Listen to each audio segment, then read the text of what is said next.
Yes, all right. So, Hare Krishna, everyone. Welcome back to the Bhagavad Gita Study Circle.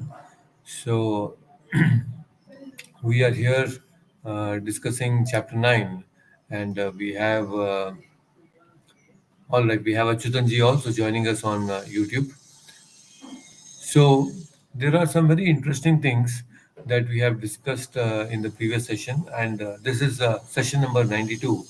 So we are heading towards century. So very soon we will be having the 100th session of the Bhagavad Gita. There are so many things that we have to discuss, and we are still discussing chapter 9. So there are many more wonderful topics to be covered in this whole Bhagavad Gita. So we have Achutanji, we have Dev with us, we also have Hina Mataji joining us. So let's begin with the pranam mantras as usual. So let me uh, display that on the screen as well. You can all join your palms and you can please chant along with me the prayers. So that way it will be really nice. Okay, all right. Let's dedicate this session to His Divine Grace, His Bhaktivedanta Swami Prabhupada, the founder Acharya of ISKCON and my beloved spiritual master. So kindly join your palms and let's all chant together the pranam mantras. Namo Vishnupadaya Krishna Prestaya Bhutale Srimate Bhaktivedanta Swamin Niti Namine Namaste Saraswate Deve Gauravani Pracharine Nirvishesha Shunyavadi Pashyat Deshatarine Jai Shri Krishna Chaitanya Prabhu Nityananda Shri Advaita Gadadhara Srivasadi Gaura Bhakta Vrinda Namo Mahavadanyaya Krishna Prema Pradayate Krishnaya Krishna Chaitanya Namne Gauratvishe Namaha Namo Brahmanya Devaya Go Brahmana Hitaya Cha Jagadhitaya Krishnaya Govindaya Namo Namaha He Krishna Karuna Sindhu Dinabandho Jagatpate Gopesha Gopika Kanta Radha Kanta Namostute तप्त कांचन गौरांगी राधे वृंदावनेश्वरी ऋषभानुसुते देवी प्रणमामि हरिप्रिये वाञ्छाकल्पतरुभ्यश्च कृपा सिन्धुभ्य एव च पतितानां पावनेभ्यो वैष्णवेभ्यो नमो नमः हरे कृष्णा कृष्ण कृष्ण हरे हरे हरे राम राम राम हरे हरे ओम अज्ञानतिमिरन्धस्य ज्ञानञ्जनशलाकया चक्षुरुन्मिलितं येन तस्मै श्रीगुरुवे नमः.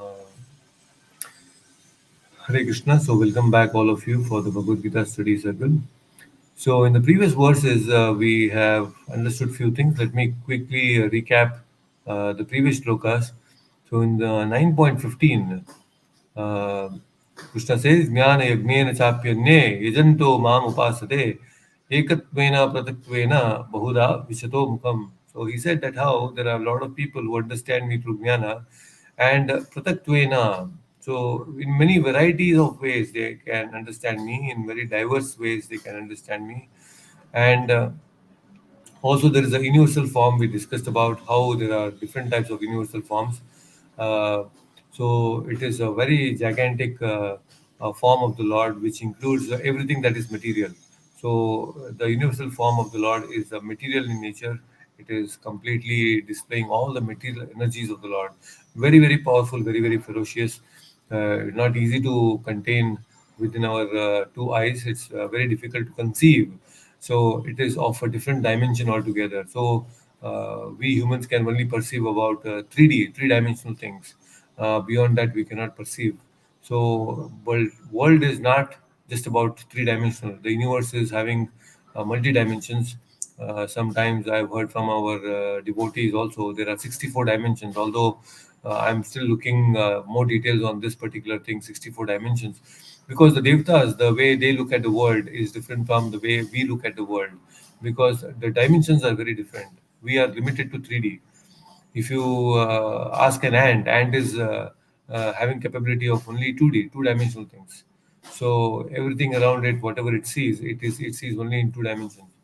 But we humans have 3D, but there are devatas who have more abilities, and the dimensions are very different. So, based on that ability, they'll be able to perceive the universal form in a different way. So, the kind of universal form that Arjuna saw was very different because he was given Divya Chakshu. Divya Chakshu means it requires multi-dimensional vision. It's only then you can actually see this universal form. Otherwise, it's not possible. It's just like when you are on this particular planet, you cannot really visualize the whole Milky Way galaxy, isn't it? It's difficult to conceive a galaxy from the point that you are right now. But if you go into the outer space farther and farther and farther, then the more farther you go, then you will know and understand, oh, this is the shape and this is the size of a galaxy. So similarly, if you want to really understand the universal form, you need to go beyond your current perception and your current ability. You have to be given something which is higher, so that you will be able to understand the universal form. Right. So there are many people who worship the universal form. There are people who are busy in sacrifices and busy in cultivation of knowledge, jnana, and then worship him, the Supreme Lord, without a second. They worship in different forms, like I told you earlier. Many people worship the Panchamurti, Chaturmurti, then they worship the two-handed form of the Lord, the four-handed form of the Lord. There are many different ways in which people worship Krishna, but Krishna in different ways. Not the Devatas. They worship Krishna only. But Krishna has so many different ways in which many people worship him in those particular aspects. So not everybody worship the two-handed form. There are people who worship the different aspects of Krishna, but they are different, right? So that is what Krishna has told in the 15th chapter, and then in the 16th verse, sorry. Now Krishna in the 16th verse is saying, Aham Kratur, Aham Yagnaha, Swadhaham, Aham Aushadam, Mantroham, Aham Evajam, Aham Agnir, Aham Hutam. So here from 16 to 19, he is now talking about Vijnana aspect. He is actually telling that how I am the essence of everything. Aham Kratur means it's a ritual. So every ritual that is performed in an yajna is that is me. Yajna itself is me, right? So there are devotees, who have understood these different things, and they understand that how Lord presence can be felt anywhere and everywhere. Then Sudaham Aham Aushadam. So very interesting. Krishna is also saying that how in especially soda. Soda means oblations. Oblations means that which is you are going to offer, that which is sodaham. You offer everything to the Lord. So that is sodaham. So there are many things Krishna has told. Aham aushadam. Uh, we understood that how Krishna is also aushadam. He is aushadam means it's not that he's the medicine. we should know that Krishna is not the medicine itself, but he is the curing ability, the ability that the medicine has to cure someone for the disease. That ability is me. So mantroham aham evajam, see, aham mantraha, aham evajam, aham kratur, aham yagnaha. So aham aushadam, aham agnir, aham hutam. So everything aham, aham. He's saying that I am everything. Aham evajam, aham mantraha. What is mantra? Mantra means that which actually controls the mind. That is mantra. That which connects you with God. That is mantra. That mantra which connects everyone with me is me. That sound vibration, it's me. So Krishna has told Aham Agnir, Aham Utam. All this means that Krishna is the essence of all that is there in this universe. So and then he also said offering to the ancestors, especially he said oblations, not just to anybody, but it is Sudaham. Sudaham means it is specifically to the ancestors, the oblations, the sacrifice that we do. We offer Krishna Prasadam to the ancestors. So Sudaham means giving or performing sacrifices for our ancestors. So though that is also with me for all our pitras, right? So that also we understood. Then I am the Hutam, I am the Agnihi, I am the butter also. Butter means the clarified butter, ghee. Then in the 17th verse we understood Pitaham Asya Jagato, Mata Dhata Pitamaha, Vedyam Pavitram Omkara, Riksama Yajur Evacha. So here also we understood that how Krishna is Pita, he is the Mata, and he is also the grandsire, his grandfather or Pitamaha. He is the object of knowledge, the purifier and the syllable Om, and he's also the Rig, Sama, and Yajur Veda. You see, Vedyam Pavitram, he is the most purifier. So anybody who comes in contact with Krishna, he becomes purified. And that is what is happening with devotees. You see, when you start coming in touch with Krishna by chanting the holy name, what is happening to us? Because the holy name is pure, it is making us also pure. Day by day, it is making us pure. So it is a huge cleansing process. Chanting the mantra, Hare Krishna Mahamantra, it's greatest detox that we can take to purify our our mind, because there are many things we today take to detox our body. But how do we detox our mind? That is through the Hare Krishna Mahamantra. The greatest detoxification happens through the mantra. Our mind becomes fully pure. Why? Because Krishna is Pavitram. He is the purifier. Omkara. Of course, Omkara is none other than Krishna himself. Then Riksama Yajur Evacha. All this is with Krishna. So you see, Krishna is saying, I am the Pita, I am the Mata. Pita means what?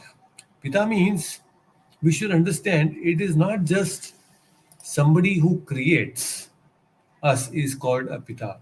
It's not like that. That's one of the aspect. Creating ability is there in a father. He becomes a Pita. But to also maintain what is created is also the duty and responsibility of the Pita. So please understand this very important thing. So we should know that a father, a pita, is one who not just generates, who just not creates, but he also maintains. So carefully, if you observe everything around us, who is maintaining? Everything is created by the Lord. It's very easy to understand. Yes, He is the creator, He is the supreme creator. But to understand the supreme creator is also the supreme maintainer, that not many people actually understand. So, Pita means one who creates and also maintains. Like a father. Who is a father? Okay, father creates or generates the children, but at the same time he also helps to maintain the children. That is pita. That's the responsibility of a father, to maintain his children and to protect the children, right? So similarly, when Krishna is saying I am pita, I am the supreme pita, he is not just creating all of us but also ensures that he maintains each one of us, not just the human beings but all the different species of life. If you carefully observe that so many different species are there, the birds, the fishes, hmm, the animals, the wild animals, everybody is maintained by whom?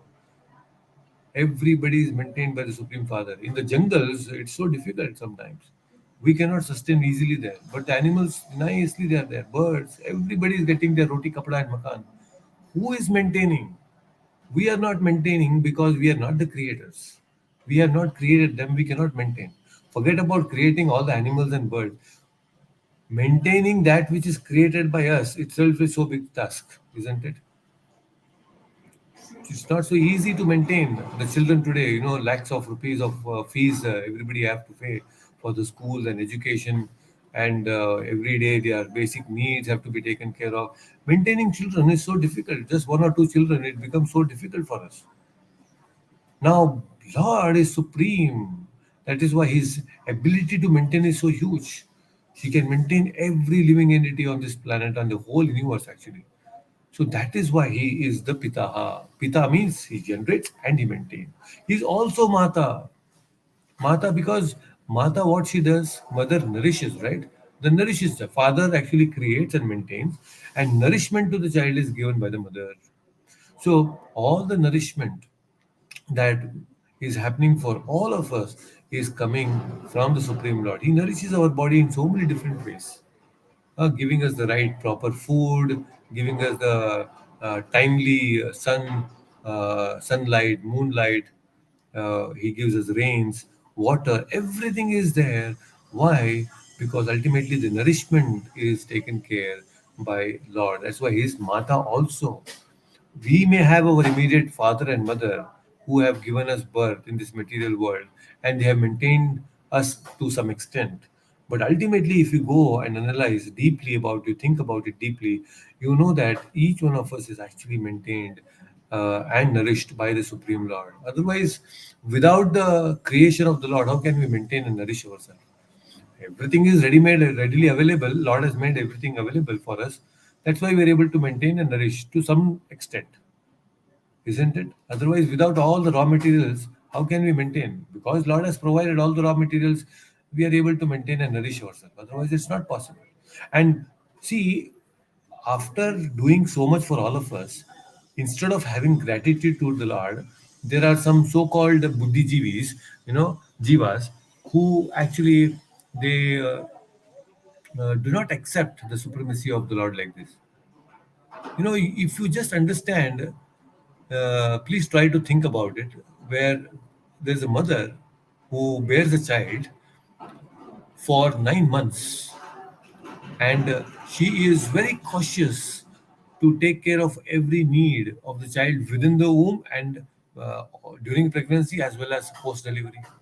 Anything that the child needs is being given by the mother. Everything, she'll try her best to give everything best possible to the child. And especially when the child is born, the connection between the mother and the child, the bonding is so strong, isn't it?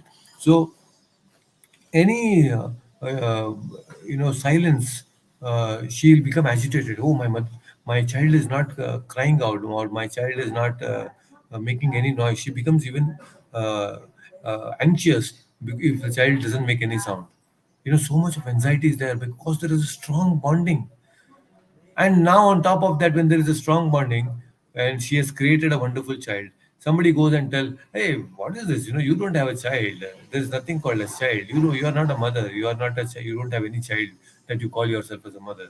If somebody says like that, how will she feel? It's very wrong, right, to say that. Okay, after doing so much, somebody comes and tells that you are not a mother. You don't have a child. So it is exactly what many people do to the Lord. I mean, they say that this world is unreal. It's not a reality. It's all bogus. I mean, it's all coming and going. The Lord is not required. There is no one, no Lord here at all. There's no creation. Where there no creation, then why there is God required? There is no God. He's not God. You are not God. God is not there because He has not created. Because this is unreal. The world is unreal. If somebody comes and tell the mother, "No, your child is unreal. It's not. He's not existing." And because the child is not existing, it's unreal. You are also not a mother. Is exactly what many people say to the Lord. Oh, this world is unreal. So denying the existence of the world is denying the Lord's mercy. So this world is real, but it is temporary, but it is definitely there. The Lord has created this world. So to say that you are not a creator is an offense actually. You please understand this is so important. Many people say it's unreal world. It's not an unreal world. It is a real world. It's a temporary world, but it is a real world. It is real because it is created by a real person, and that is Krishna. Krishna is a real person. So his creation, this material world, although temporary, is real. So we cannot say it's unreal. So why I'm saying this? Because Krishna is saying, I am Mata, I am Pita, Aham Pitaha, Aham Mataha. Why all these things he's saying? Because he is generator and he maintains us also. He nourishes all of us. So calling him that, oh, you are unreal, it's all unreal, it is an offense. It is denying the supremacy of the Lord. Such a beautiful creation and we deny it. It is wrong, no? He will also, he is a sentient person. The Lord is very sentient. Sentient means he is very, he perceives every minute emotions. That's why he is very sentient. We are also sentient beings. Why? Because we perceive the emotions of others. The Lord is very sentient being, extremely, supremely sentient person because he perceives the emotions of everyone, sitting as Paramatma within our heart. Right? So this is Mata Pita. These are few things that we have discussed in some of our previous things. So now let us understand the next verse, which is very very important again. Okay, so let's try to understand this. So Dave, you can unmute yourself. Let us have some little brief discussion on this 18th verse today. गतिर्भर्ता प्रभु साक्षी गतिर्भर्ता प्रभु साक्षी निवासः शरणं सुहृत् निवासः शरणं सुहृत् प्रभवः प्रलयस्थानम् प्रभवः प्रलयस्थानं निदानं बीजमव्ययम्. निधानं बीजम् अव्ययम् Once again, गतिर्भर्ता प्रभु साक्षी गतिर्भर्ता प्रभु साक्षी निवासः शरणं सुहृत् निवासः शरणं सुहृत् प्रभवः प्रलयस्थानम् प्रभवः प्रलयस्थानं निधानं बीजमव्ययम्. निधानं बीजमव्ययम् Very nice. Please read the translation. I am the goal, the sustainer, the master, the witness, the abode, the refuge, and the most dear friend. I am the creation and the annihilation, the basis of everything, the resting place and the eternal seed. Hare Krishna.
Okay. So sorry, there was some network issue earlier. So looks like it is fine now.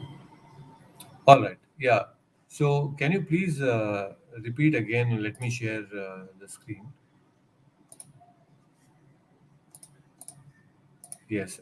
Yes. Can you read the translation again, Yes. Dev? I am the goal, the sustainer, the master, the witness, the abode, the refuge, and the most dear friend. I am the creation and the annihilation, the basis of everything, the resting place and the eternal seed. Hare Krishna. Hare Krishna. Oh my God. See so many things here to be understood. So Krishna is saying that I am Gatihi, goal. Mumukshibhihi gamyate gatihi. What is gati?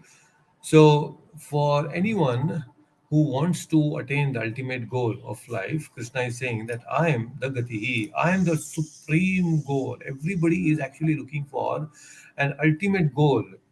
And that goal is who? Actually, Krishna. Everybody, even for people who are actually looking for money, they're looking for all these materialistic things. They want to attain certain goals, whether it be in any field, whether it is in terms of somebody in the medical field, in the engineering field, in the archaeological field. Everybody is having some goal, but they're all goals which are limited, and they're very limited and temporary. These goals, no matter what field they are in, but if they take and direct these goals properly, it can actually lead them to Krishna. What does it mean? For example, you see there are many scientists, they have a certain goal when they begin doing some research, or they want to deeply understand the nature. Like now, they were saying is learning deep science, deep learning.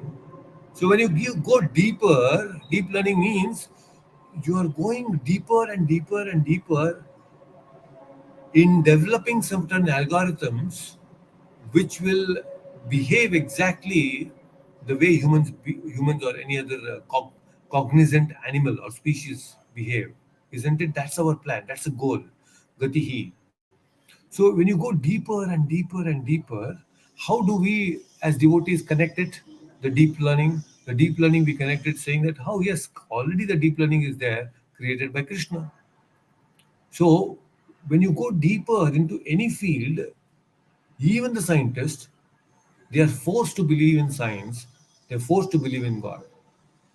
The more you go deeper into science, you are forced to believe in God. The more you deeper you go into the medical science, you will be forced to believe that yes, there is God, because there are certain things which we cannot understand just by this science. You go deeper into the core of anything, the core of any subject, you will be forced to believe in God. So ultimate goal is what? Ultimate goal is Krishna. Ultimate goal. It is the supreme. Gamyate gati. Mumukshibhihi gamyate gatihi. That's the ultimate goal. What does it mean? Mumukshahe gamyate gatihi. Even when you attain Krishna, attaining Krishna means what? Many people think again, oh, spiritual goal is to be one with the Lord or merge with the God. I will become the God.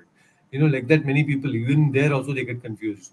So, mumukshubi gamyate gatihi. Gatihi means, the Vedas speak about this, that actually to understand that I'm eternally the servant of the Lord and I'm supposed to serve the Lord all the time, that is actually gammyate gatihi. Even when we get liberated as Vaishnavas, our understanding is that when we get liberated, our liberation is not to become God, but to become the servants of God. That is mumukshu gamyate gatihi. That is the ultimate goal. The deeper and deeper you go to the core of anything, the reality is that we will be forced to believe in God. That is the reality, actually. Please understand. Very, very strong it is, very important it is. Just yesterday, my brother-in-law and we were here, uh, we were discussing few things about Vedic cosmology and few things like that, and just that discussion led to uh, having watched one movie. The movie is called The Core. I think you must have already watched it, but I had not watched it. But he told about this movie called The Core, and he we watched this movie yesterday, and it's very imaginative movie. But they have taken some scientific data, and based on that scientific data, they have actually uh, made this movie the core of the Earth to understand what is the core of the Earth. So when the magnetic field changes because the earth core changes, within the core there are so many things that changes, then the magnetic field changes, and that in turn causes so much of havoc on the planet itself, on the surface of the planet. So just see, please try to understand, we are trying to go to moon, we are trying to go to Mars, but how much do we really know about this earth? We don't even know what is the core of this earth, what actually goes few miles down. We have no idea. We only have given some names to it, like, okay, there's a core, it's a mantle, it is so many things like that, but what exactly is there deep within this earth, we have no idea and no clue. So when we saw that, although it's very imaginative, there's nothing reality. To some extent, it might be real, but because they have done a lot of scientific research. But if you actually go deeper and deeper into understanding about your own planet Earth, then you'll understand it is so massive. What all things are there within the Earth itself, deeper and deeper at the center of the core, center of this Earth planet. It is bewildering, and we were just trying to understand certain very important aspects of geography also yesterday, like since my brother-in-law, he is captain, and he generally keeps traveling on the ships. So they have so many systems. Like we have this tracking system, now mapping system. We use GPS systems. Now GPS system is an American standard, but there are many other ways the Russians use, the Indians use. There are different ways of mapping, and each one of them they differ, and it is very hard to predict, even using the modern technology, going from a ship going from India to America, to Florida or anywhere. You cannot actually just use these instruments and go. The navigation to get the shortest distance, it's very difficult. It's not so easy. There are many things that we were discussing also, that since it is a globe, the shortest distance between 2 points is the straight line, isn't it? That's the shortest distance. But when it is a circle, when it is a globe, the shortest distance is not a straight line. It is always a curve. That's why this was a news to me yesterday. I'm just sharing this because if you see, anytime when you see in the internet the flight routes, when they show the flight routes above the equator, they will be curved upwards, and flight routes below the equator, it will be curved like this below, two pointing towards the south pole, and above the equator it will be pointing towards the north pole. If you see any images of the routes of the flight, it will not show it straight. It will always be curved.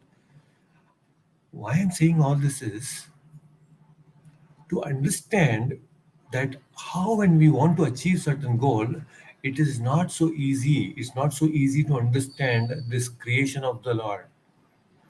So to understand the creation of the Lord itself is so difficult. To understand Krishna is not so easy. But everybody who is in different field is looking for Krishna. It is just that they don't know. They are not aware of it. But ultimately, everyone is actually looking for Krishna. And why? How is that proved? Krishna is saying, "I am the Gati. See, I am the goal. I am the supreme goal." Everybody is having different goals, but ultimately they are looking for whom? They are looking for Krishna. Because what happens is, these people, when they achieve the goal they want to achieve, they are not still satisfied. See, when you're looking for something, when you are having a goal and you want to achieve that goal, after achieving that goal you should be happy. But most of the time, when you achieve that goal, you're not happy. Instead, you are actually frustrated. Why? Because the goal that you are thinking is the supreme is not the supreme. then you should actually understand, oh, I have achieved the goal. All my life I was running behind this goal. After achieving, I'm still not happy. What is next? That is where many people get stuck. They have spent 30 years, 40 years in research and developing so many things, getting and achieving certain goals. And then what next? Now, temporarily, they'll become happy after achieving goals, but the quest is not ended. The quest is still on. Why? Because the goal which they chose is a temporary goal.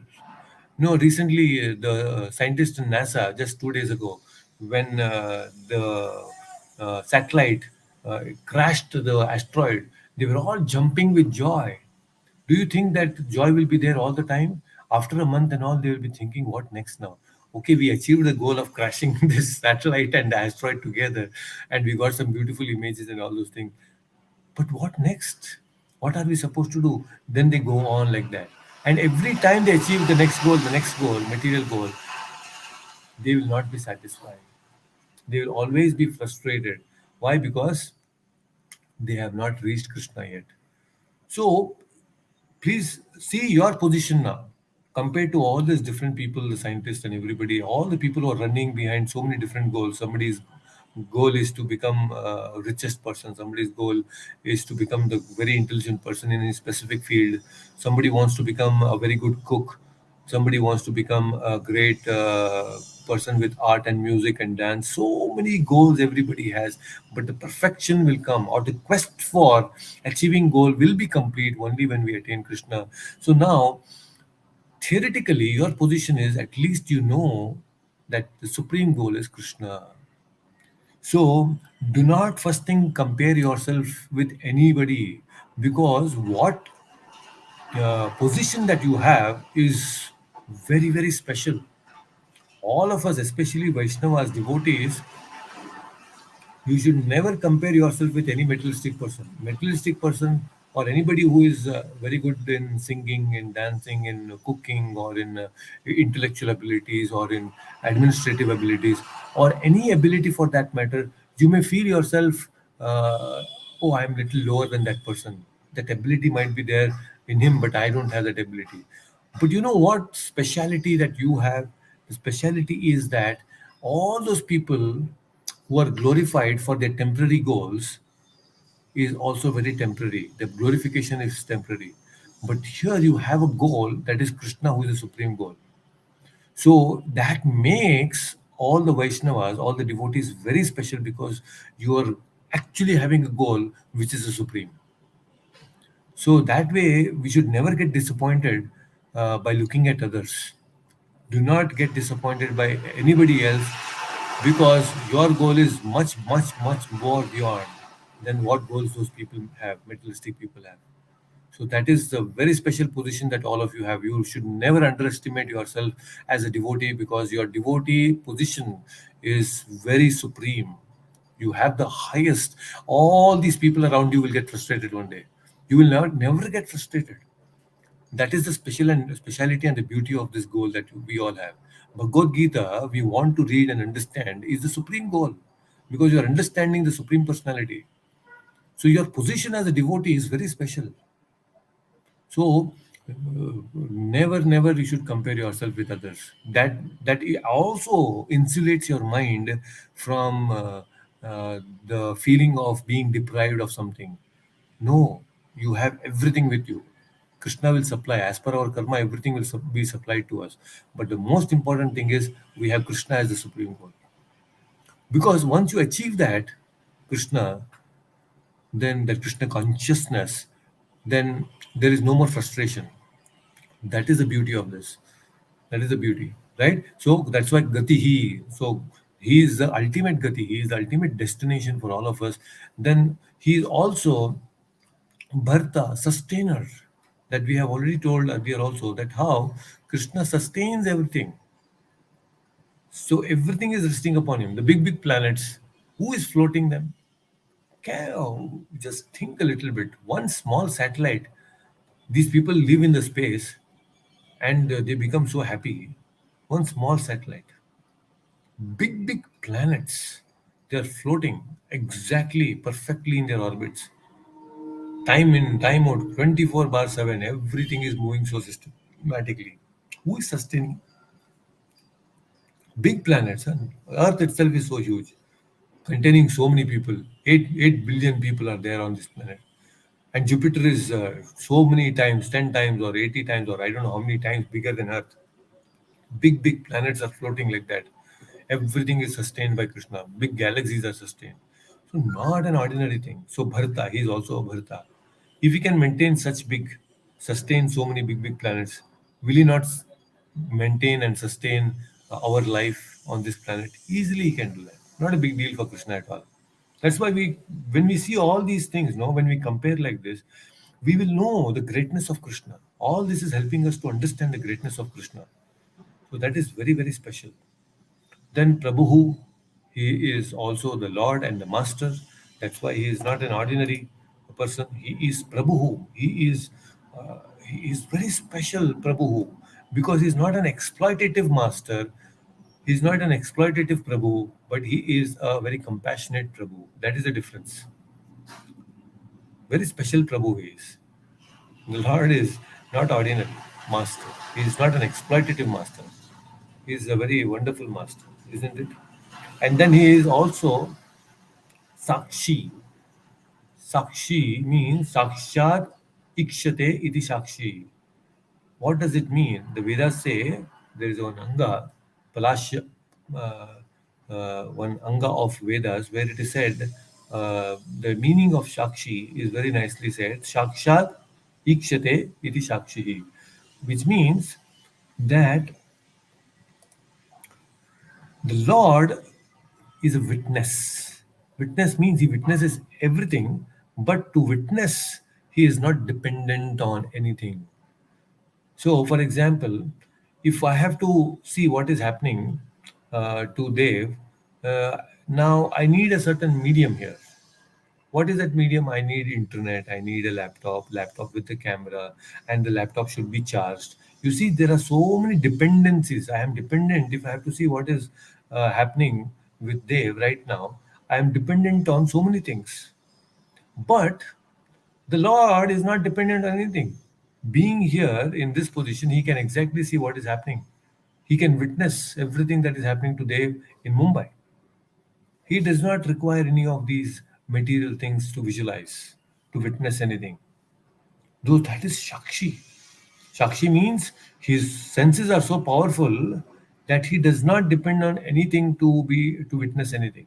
If I have to witness anything, at least I am dependent on my specs. Without this, I'll not be able to witness properly. The Lord is not like that. The Lord is completely independent of all the material dependencies to witness. So that is why he is called as Shakshi. Shakshi means one who witnesses without any dependency. That is very important, extremely important to understand. Then Nivasaha. Nivasaha means he is the supreme abode, means he is supreme shelter. You are supposed to, we are all supposed to go to that Golokadham, Nivasaha. That is where we are supposed to live. So that will make us very happy. We are right now in this Dukhalayam. Let us move from this Dukhalayam and go to the Lord's Nivasaha. Sharanam. Sharanam means complete refuge. Anybody, if at all he has, we have to take refuge. The supreme refuge is Krishna. That's why Krishna is saying that Aham Tvam Sarva Papibhyo Mokshashyami Masuchaha. Why? Because if you take my Sharana, then I will ultimately give you my Nivasaha also. I'll give you my abode also. So nicely, see? You take Sharanam and I'll give you my Nivasa. You come. If you surrender unto me, then you can stay at my Nivasa. Correct, no? The children are completely surrendered to the parents, and because they are surrendered to the parents, they have a nivasa. What nivasa? Wherever the parents stay, the children also stay. So Krishna is saying, I am Pita, I am the Mata. So if you surrender to Krishna, then we will also stay in that nivasa of the Lord. But for that you have to take Sharanam, you have to take refuge under him, right? Then Surat. Surat means, we have discussed before also, that he is the most intimate friend. Surat means very intimate friend. Who can be more intimate than Krishna? Friend means somebody who knows everything about you. We don't hide anything from our friends. We generally share everything to our best friends. So Krishna is the supreme Surat because he knows everything. We may not know everything about us, but he knows everything about us. Sitting as Paramatma within heart, he is the supreme friend. And because he's supreme friend, he actually gives what he we are getting right now. Just imagine if the supreme master, he's the supreme master, he's saying, but at the same time, he's also saying that I'm the supreme friend also. Only Krishna can be supreme master and supreme friend. Just imagine if the Supreme Master is your enemy. Oh my God. The most powerful personality is your enemy. Do we have any hope? If Krishna was not our friend but enemy, just imagine a little bit. He was like Hiranyakashipu. Just imagine how difficult it would have been. He is very, very powerful, extremely, supremely powerful. God is supremely powerful and is supreme enemy also. He is not your well wisher. Then what is the hope? Do we have any hope to become happy in this world? No. So see Krishna, he is Krishna, Supreme Lord. Why is Supreme Lord? Because he is the Prabhu, is Supreme Master, and he is also the Supreme Well-Wisher. He is a friend. Most masters are not friends. Most masters are very exploitative. But Krishna is not like that. So the best combination. He is a master, supremely powerful, at the same time, good, very intimate friend. Surat means intimate friend, not just friend, intimate friend. So that is why very special. Then Prabhavaha, Pralayaha Sthanam. Prabhavaha. Prabhava means creation. Pralaya means destruction, dissolution. And Nidhanam. Nidhanam means resting place. We are all tired. Why we are tired? Because life after life after life after life, so many things we have tried to become happy, and now we are tired. Totally tired. Now, being tired to become happy in this material ways of life, we should understand if at all we want to rest, the supreme rest is possible only at the lotus feet of Krishna. Otherwise, it is not possible to become happy. We will become tired again. If you want to get proper rest, then you should actually understand that Krishna is Nidhanam. Bijam avyayam. Bijam. Bijam means what? Seed. Bijam means what? Seed. But Krishna is calling Bijam himself to be Bijam. What does it mean? Bija has the potential to give life, isn't it? Bija in this material world is not an ordinary Bija. Krishna is special because in this material world, when you take any seed, what happens to the seed? The seed transforms itself into a sprout. When it sprouts, the qualities of a seed are gone. You know, when you take seeds and you sprout it, it will not go back to become a seed again, isn't it? The qualities of a seed is gone once it becomes a sprout or it becomes a plant. It will not get back to the original position of being a seed. So many times, if people may say that okay, Krishna is bija, calling himself as a bija, does it mean that he also has that vikara? Vikara means that he gets this transformed into something which he cannot get back to. No, it's not like that. Krishna is saying Bijam Avyayam. Avyayam means imperishable. I am that kind of a bija which I may sprout, but I will still maintain the quality of a seed. Avyayam, I am imperishable.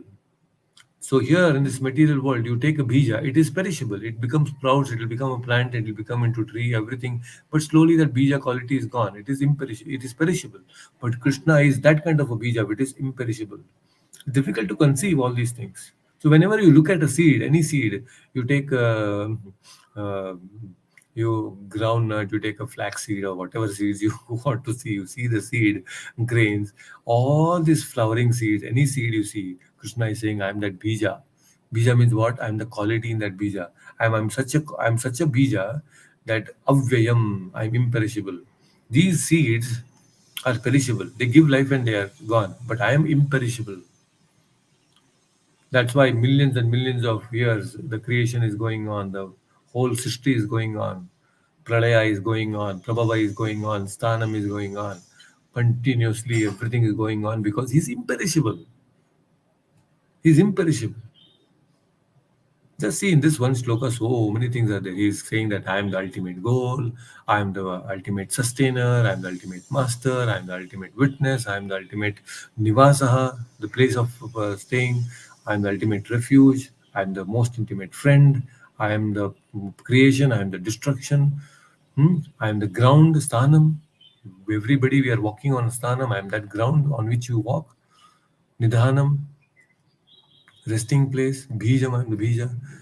So many things Krishna is saying. If you understand all these perspectives, what Krishna is giving, then in one way you will be able to see Krishna everywhere. Because these are the things that we see around us. People are setting goals, big. They talk about smart goals. What smart goals without having Krishna at the center? They call big all this big technological funda. They will speak. We have to set smart goals, huh? But smart. You must be know any. You are aware, Dave? What is smart goals? They call about smart goals, no? Yes, Prabhuji. What is smart?